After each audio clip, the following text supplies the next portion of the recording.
Bienvenidos a la clase de Fisiología del Ejercicio. Mi nombre es Manuel Bottini y durante la charla de hoy vamos a hablar de las distintas respuestas fisiológicas que se producen en el organismo durante la actividad física. Podemos decir que el ejercicio físico o el desempeño físico depende de tres factores. Por un lado tenemos la genética. Un ejemplo de esto lo vemos en aquellas razas, por ejemplo, que tienen mayor o menor desarrollo muscular, esto previo al entrenamiento, que este sería otro factor importante para el desempeño físico. El entrenamiento como la búsqueda de la adaptación de los distintos órganos frente a la actividad física. Y por último, la nutrición, como esa dieta que vamos a administrar en el animal y que va a estar destinada a favorecer las distintas rutas metabólicas.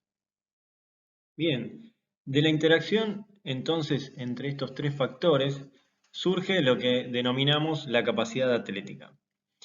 La capacidad atlética va a estar determinada por distintos factores. Uno de ellos es la eficiencia energética. Nos referimos con esto a que cómo es que utiliza el organismo los sustratos energéticos para realizar la actividad.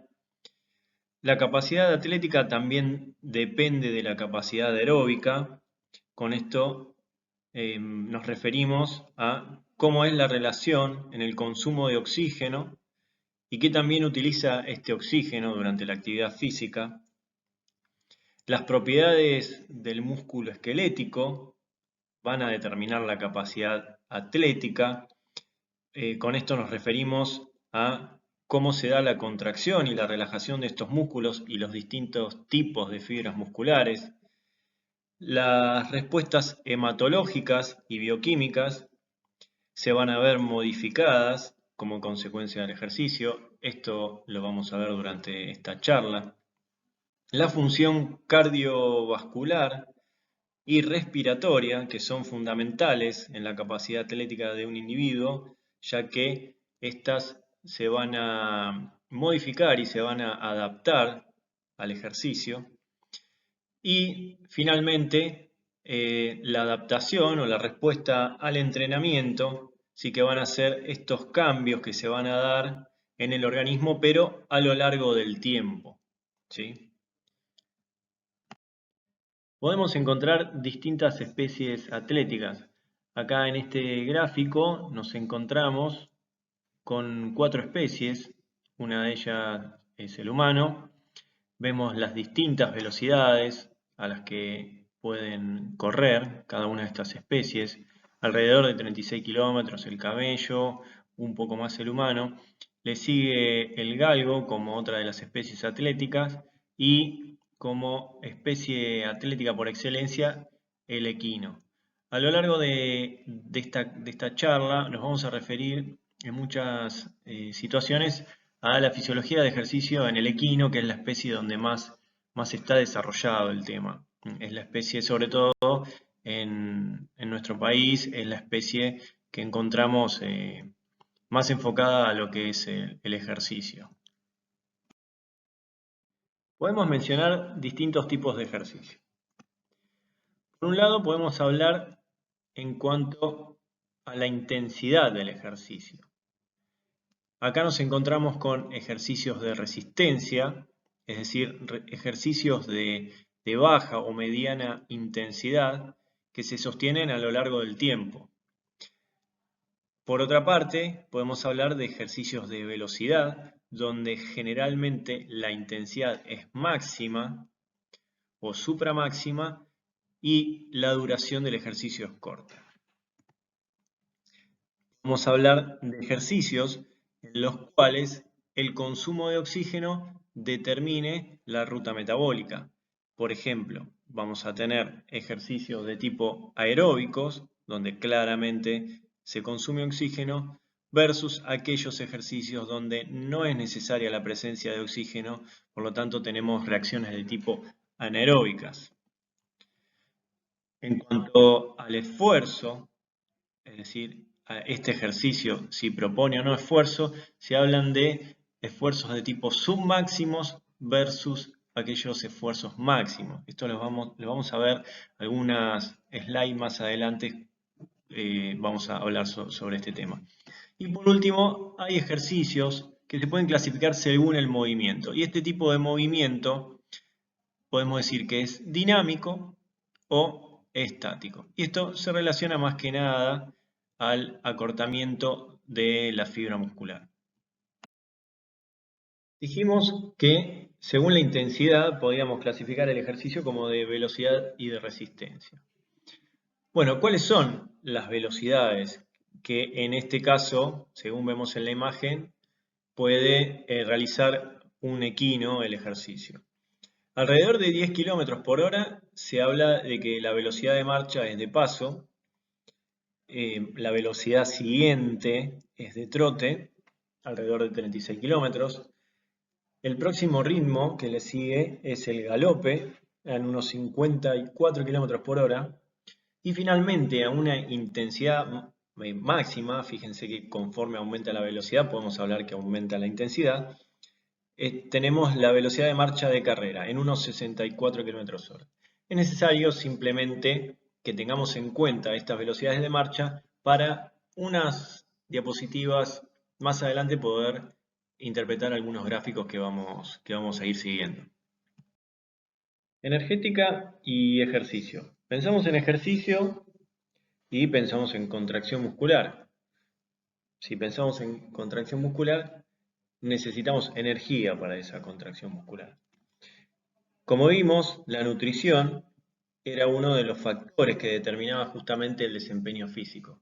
Son estos nutrientes que a través del sistema digestivo y distribuidos por el aparato cardiovascular llegan al músculo esquelético donde justamente entregan esa energía para poder obtener el ejercicio muscular.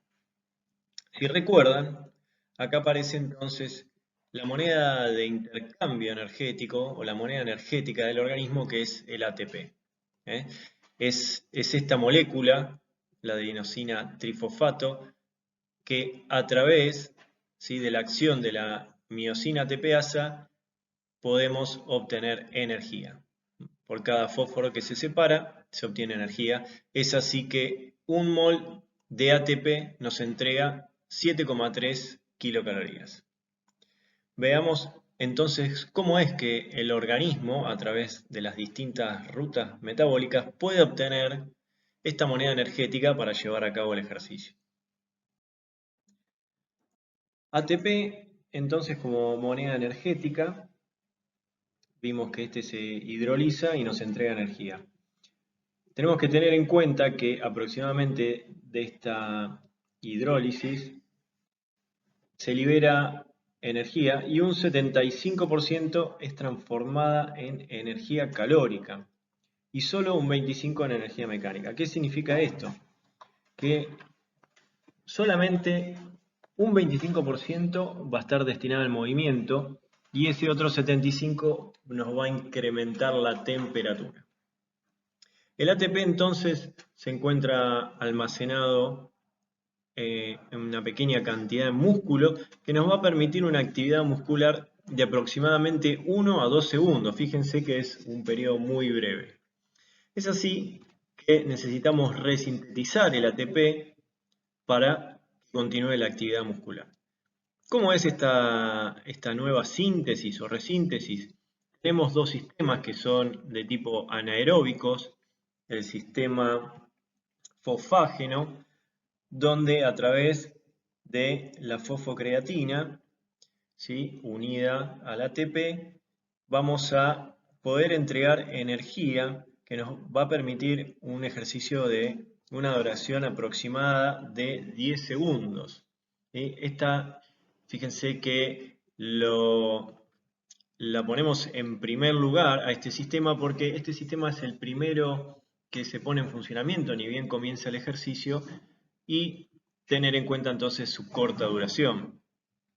Le sigue otro sistema que es ya el perteneciente a la glucólisis de tipo anaeróbica, donde vamos a poder obtener una energía que dura aproximadamente entre 30 segundos y 2 minutos y medio.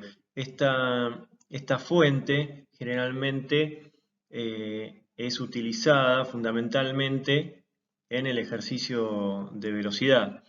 Lo que estamos utilizando es el glucógeno almacenado en el músculo y nos da aproximadamente 2 a 3 moléculas de ATP, como vamos a ver más adelante. Otros sistemas de resíntesis ya de tipo aeróbicos, es decir, dependientes del oxígeno, son la glucólisis aeróbica. Y por último, este sistema más dependiente del oxígeno, no nos olvidemos esto, y más eficiente en cuanto al número de ATP obtenidos, que es la beta oxidación de ácidos grasos. Vamos a ver en las siguientes diapositivas cómo es que funciona cada uno de estos sistemas. Entonces tenemos, en primer lugar, como ya dijimos, el sistema fosfágeno, donde involucra dos reacciones. Una reacción mediada por la creatinfosfoquinasa, donde obtenemos creatinina por un lado, y una molécula de ATP, y otra reacción catalizada por la miosinquinasa, donde de dos moléculas de ADP obtenemos una de AMP más otra molécula de ATP. Fíjense que este sistema tiene una duración muy corta y la entrega energética es poca. Dijimos que a este sistema le seguía la glucólisis anaeróbica, en este caso la resíntesis de ATP, ¿sí? Vemos que involucra también distintas reacciones según el sustrato. En el caso de que utilizáramos la glucosa, que generalmente esta glucosa o se obtiene del glucógeno o viene por vía sanguínea, esta reacción nos da como resultado dos lactatos, moléculas que vamos a ir nombrando a lo largo de estas charlas por sus características ácidas, y nos da dos moléculas de ATP.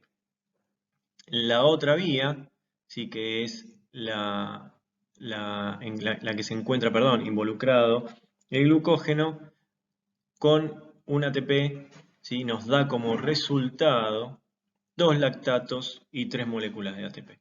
Fíjense que ambas vías son anaeróbicas entonces, ¿sí? No utilizan el oxígeno, pero la entrega energética es baja, es decir, no son vías, como podríamos decir, eficientes. Continuamos con las vías de resíntesis aeróbicas, en este caso la glucólisis aeróbica. Esta vía alcanza su máxima eficiencia, es decir, su máxima producción de ATP aproximadamente a los 60 segundos de iniciado el ejercicio. Estos valores son relativos y claramente es oxígeno dependiente. Y fíjense la cantidad de ATP que se obtiene en este caso, ya sea se utilice glucosa combinada con ATP y oxígeno, o glucógeno y oxígeno, vamos a obtener como resultado dióxido de carbono. Acá fíjense cómo entonces el músculo ya solo empezamos a hablar de que no solo consume ATP, sino que está consumiendo oxígeno y entrega dióxido de carbono, y nos entrega entonces esta vía 36 moléculas de ATP. Se genera esta resíntesis para poder mantener lo que es la actividad muscular, es decir, la contracción muscular. Como última vía aeróbica aparece, como habíamos dicho, la beta oxidación, y es el ejemplo del ácido palmítico, que si lo combinamos con 23 moléculas de oxígeno, podemos obtener 130 ATP. Esta cantidad de ATP, adenosintrifosfato, que obtenemos va a depender del ácido graso que estemos utilizando. ¿sí? Es de esta forma entonces que según las distintas vías que utiliza el organismo se obtienen distintas cantidades, ¿sí?, de ATP. Estas vías vamos a ver a lo largo de la charla que no es que se activa una independientemente de la otra, sino que estas vías generalmente responden a una cronología que, como ya vimos, comienza con el sistema fosfágeno, le sigue la glucólisis anaeróbica, y si el ejercicio se mantiene en el tiempo y se produce el acople, perdón, cardiorrespiratorio, es decir, hay la suficiente llegada de oxígeno al músculo, se va a dar correctamente lo que es la resíntesis de tipo aeróbica. Ya veremos más adelante esto en detalle. En este gráfico vamos a observar en el eje de las X, vamos a observar la duración del ejercicio que va desde los segundos a minutos. Claramente acá es donde vamos a decir si es un ejercicio de corta o de larga duración, de digamos, un ejercicio de resistencia, generalmente asociado a larga duración, y un ejercicio de velocidad o de corta duración. Independientemente, ¿sí?, del ejercicio, vamos a ver que la entrega de energía en el eje de las Y, ¿sí?, en la energía va a estar representada por esta molécula que es el ATP. Esta entrega de energía, fíjense cómo está dada por los distintos sistemas y coexisten en el tiempo, ¿sí? Lo que les decía anteriormente, no es que se activan de forma separada, sino que se van activando de forma progresiva y conviven en el tiempo. Se activa primero el sistema fosfágeno, vemos que tenía una corta duración, comienza a activarse la glucólisis de tipo aeróbica, que vimos que tardaba en alcanzarse la eficiencia, tardaba un tiempo, ¿sí?, que se ve que es mayor. En el momento en que el sistema fosfágeno se está agotando, recién la glucólisis aeróbica está activándose y vemos que seguida, alcanzando la máxima entrega de energía, sigue la glucólisis anaeróbica, que también, si ese ejercicio se mantiene en el tiempo, este tipo de entrega energética se va agotando, porque como vimos, la glucólisis anaeróbica se realizaba en el músculo y principalmente por la obtención de la glucosa que nos entregaba ese glucógeno muscular, que conforme el ejercicio se mantenga en el tiempo, ese glucógeno se va a ir agotando. Distinto es a lo que ocurre con los sistemas aeróbicos, que dependen, ¿sí?, ya de la glucosa que va a llegar por vía sanguínea y la oxidación de los lípidos. Este sistema, entonces, fíjense que es el más eficiente en cuanto a la entrega de energía y es el que más tarda en alcanzar su máxima eficiencia en el tiempo, pero a su vez es el que más se sostiene en el tiempo. Fíjense entonces cómo en el eje del tiempo, vemos cómo estos cuatro sistemas se van activando de forma cronológica. En esta diapositiva vemos la obtención de energía según el ejercicio en cuanto a distancia y en cuanto a duración. Fíjense, un ejercicio de corta distancia, generalmente los ejercicios de corta distancia son explosivos, son las carreras, ¿sí?, de alta velocidad, tenemos una obtención de energía, un 85%, ¿sí?, que se obtiene de forma anaeróbica y solo un 15% de forma aeróbica. Esto se ve en este gráfico de barras, las carreras de caballos de cuarto de milla, 400 metros aproximadamente. Vemos cómo se obtiene esta barra que representa al metabolismo anaeróbico, se obtiene un 60% de energía de forma anaeróbica contra un 40% aproximadamente de forma aeróbica.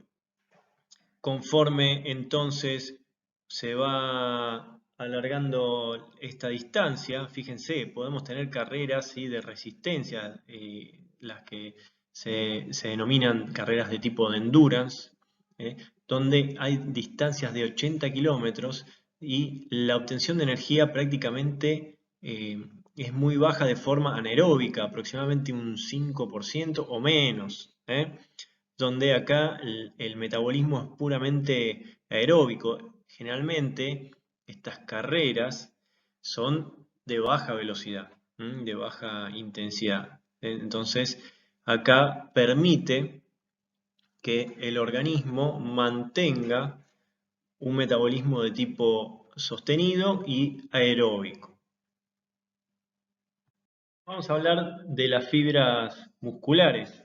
Dijimos que la capacidad atlética dependía, ¿sí?, de la actividad muscular y del tipo de músculo. Si nosotros tomamos una muestra, por ejemplo, en el equino se suele tomar del glúteo medio, ¿sí?, de este músculo importante del tren posterior. Si tomamos una muestra de ese músculo vamos a ver que hay distintos tipos de fibras musculares. Es decir, no todas las fibras musculares van a tener la misma composición, su función va a ser la misma, pero varía su carga en cuanto a el tipo o la cantidad de mitocondrias, la cantidad de mioglobina. Vemos que en el caso de las fibras 1, que se las clasifica como lentas oxidativas, hay abundantes mitocondrias. Esto implica que podemos relacionarlo con que el número de mitocondrias va a estar ligado al consumo de oxígeno, ¿no? Sabemos que se obtiene energía usando la cadena de transporte de electrones. Estas fibras, por ejemplo, esta característica nos va a hablar de que estas fibras están preparadas, por ejemplo, para un tipo de resíntesis de ATP de tipo aeróbica. Y tienen la característica de ser lentas no fatigables también. Vamos a hablar un poco sobre este término, que es la fatiga, la fatiga es lo que impide continuar con el ejercicio, ¿sí?, mantener un ejercicio. Otras características es que la reacción de la miosina ATPasa, que era esta molécula que permitía obtener energía a partir del ATP, es lenta, la bomba de calcio es lenta y tiene escaso glucógeno. Vimos que el glucógeno se utilizaba principalmente para la glucólisis de tipo anaeróbica, el glucógeno muscular. Aparecen, si seguimos observando y clasificando estos tipos de fibras, esto es por una tinción histológica, nos encontramos con las fibras de tipo 2, 2A. Estas fibras son intermedias. Con esto nos referimos a que se encuentran entre las fibras de tipo 1, como vimos, y las fibras de tipo 2B, que vamos a ver a continuación. Estas son rápidas, oxidativas, y rápidas no fatigables. Estas siguen teniendo numerosas mitocondrias, es decir que por eso son oxidativas, pueden utilizar el oxígeno, o están más preparadas para utilizar el oxígeno. Tienen moderada cantidad de mioglobina y tienen una rápida acción de la miosina ATPasa. Pueden degradar rápidamente ese ATP, sin embargo siguen teniendo escaso glucógeno.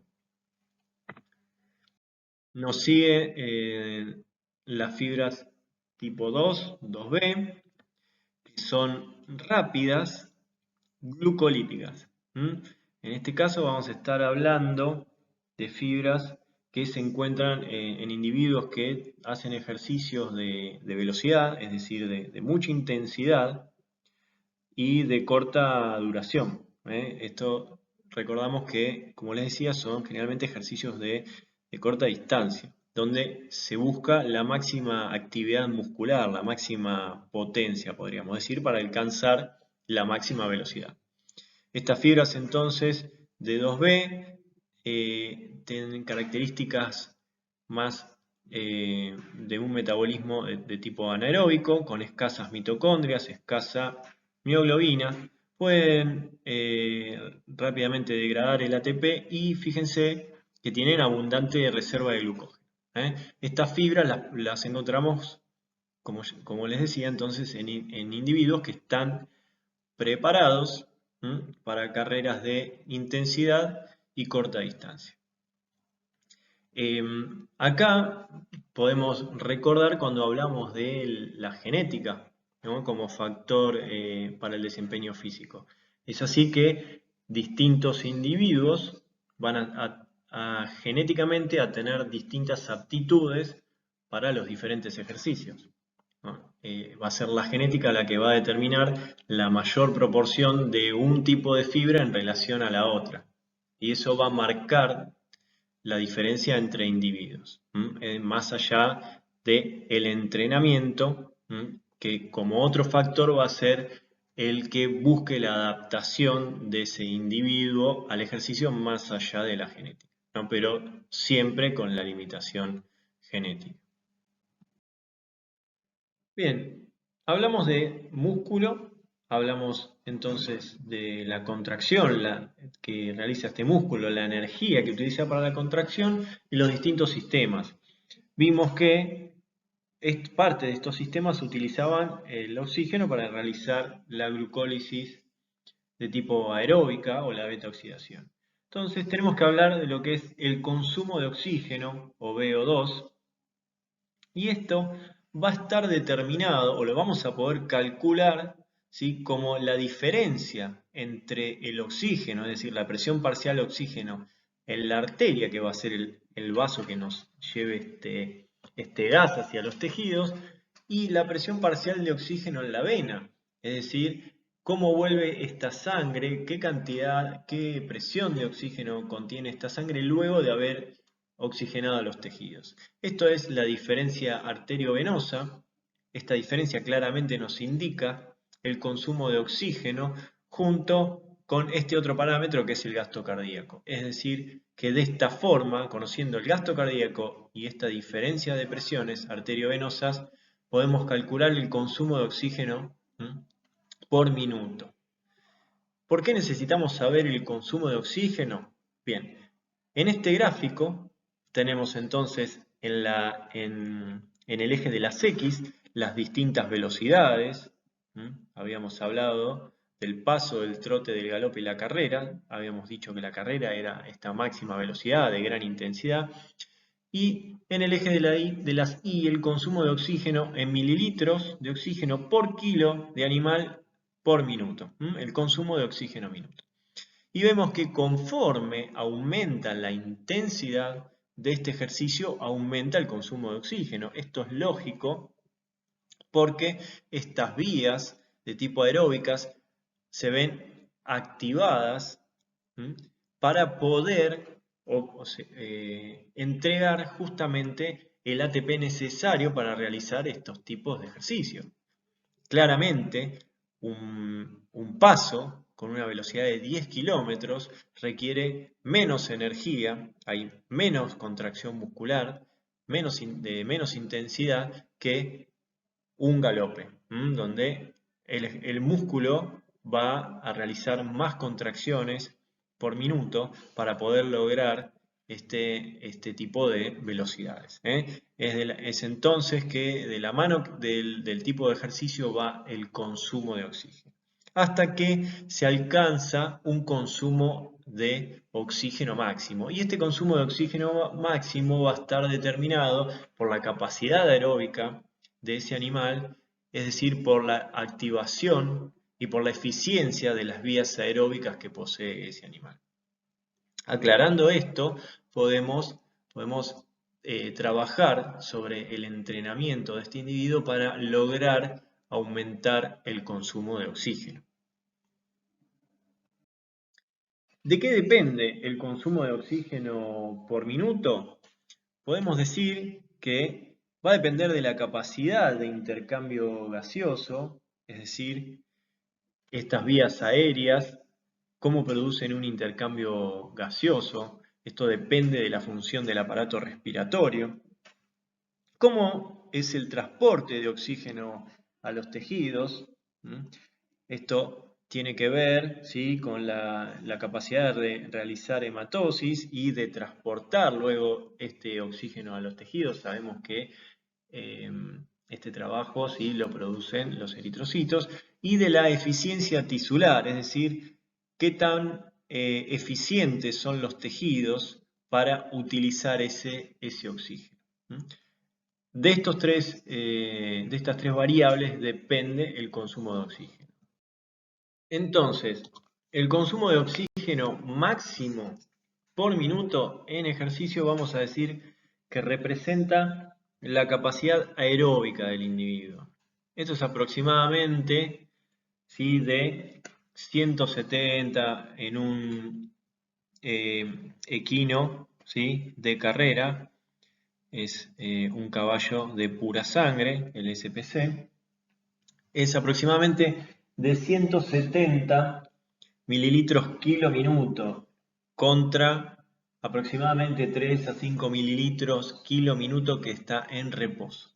Fíjense cómo aumenta el consumo de oxígeno, pero se alcanza un consumo máximo y eso determina la capacidad aeróbica. Es decir, ¿qué significa esto? Que más consumo de oxígeno logra ese animal, más activa sus vías aeróbicas, pero esto llega a un máximo. Y ese máximo entonces determina lo que se denomina capacidad aeróbica. Si revisamos nuevamente el gráfico de consumo de oxígeno conforme aumenta la velocidad, vamos a ver que, como dijimos, llegamos a un consumo de oxígeno máximo. ¿Qué nos determina, como dijimos? Es la capacidad aeróbica o capacidad aeróbica máxima, ¿sí? Es decir, de este nivel de consumo máximo hacia atrás, esta es la capacidad aeróbica del individuo. Cuando llegamos al consumo máximo decimos que es la capacidad máxima.